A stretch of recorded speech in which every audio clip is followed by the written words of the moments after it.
Have you noticed the loading progress bar in YouTube, at the top when a communication is happening in the background? Have you noticed this loading spinner before the video starts playing? In this video, we will add a progress bar and spinner for our application. For that, first we will add the Material Progress Bar module in the app module file.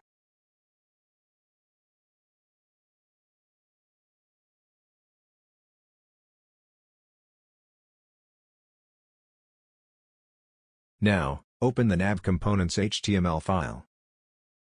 In the main contents section, we will add a div, inside which we will place the Material Progress Bar.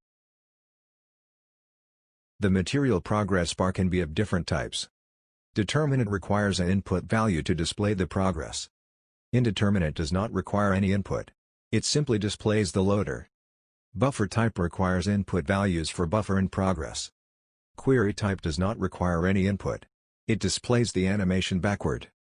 We will use the indeterminate mode. Let's run the application and see. This is how it will look like.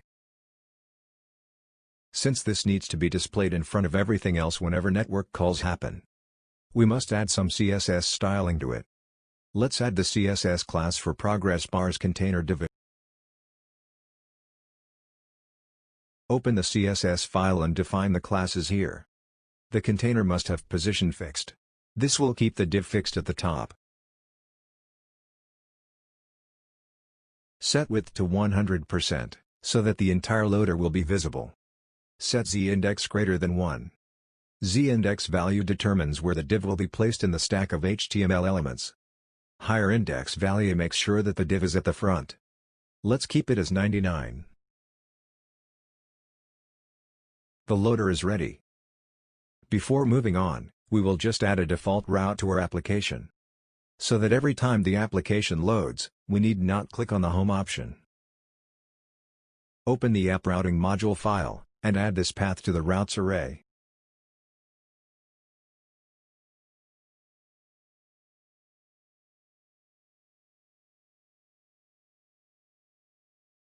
From now on, every time an unknown path is detected, the application will be redirected to the home route. The loader must be displayed only when there is a service call happening. For that we need to implement HTTP Interceptor in Angular. An HTTP Interceptor can know about each and every HTTP request calls happening in the application. When a HTTP request starts or completes, the interceptor will inform us. In our project, we will first create a folder named Loader. Open the folder in Terminal, and create service named Loader.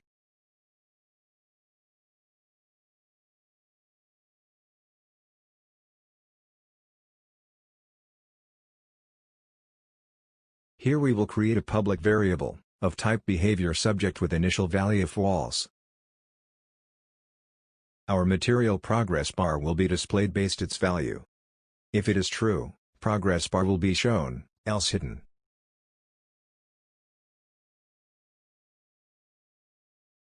We must inject this service in our nav component.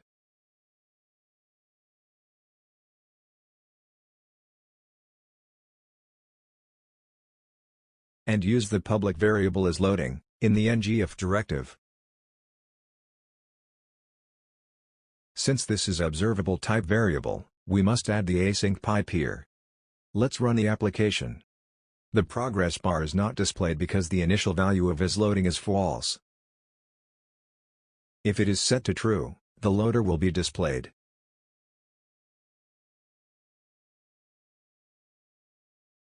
To set its value, we will add an interceptor to know when an API call is happening, and when the API call is getting completed. Open the loader folder in Terminal. Create one more service named Interceptor.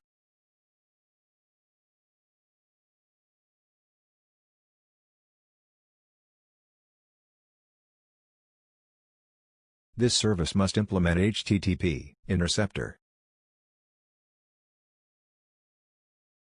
An error will be displayed which asks us to override the required intercept method. Intercept is the method which will be invoked every time HTTP call is detected. Inside this method, we will update the Boolean value of isLoading. Let's inject the loader service here. In the intercept method, first we will set the variable to true, so that the loader will be visible. Since this is a behavior subject, we must call the next method to update the value. After that, we must return the next handle to complete the API call.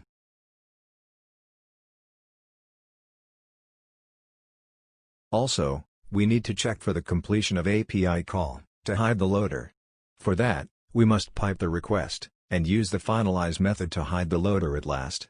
The finalize method will be invoked even if the request terminates due to any errors. Inside the finalize method, we will update the value of isLoading to false.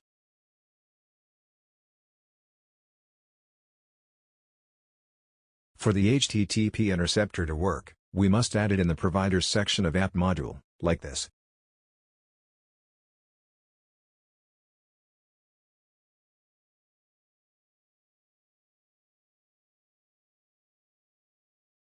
HTTP interceptor requires the multi-property to be true. Let's run the application and see. That worked perfectly, but so quickly. For testing, let's add a timer in the Express.js server.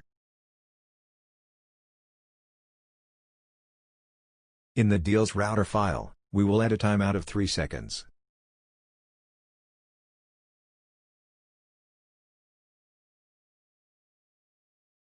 We shall move our code to the timeout callback. Now, let's run the application and see.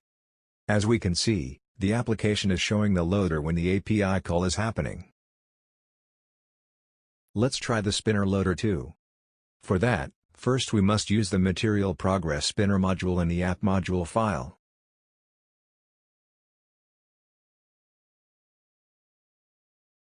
In the HTML file, we must delete the progress bar and use the material spinner. The spinner is hardly visible. Let's make some changes to the CSS. In the loader container class, change the position type to absolute. Set height to 100%. Set the background color to black, and opacity to 0.8. And for the material spinner element, add the style attributes top and left. Both 50%. Run the application.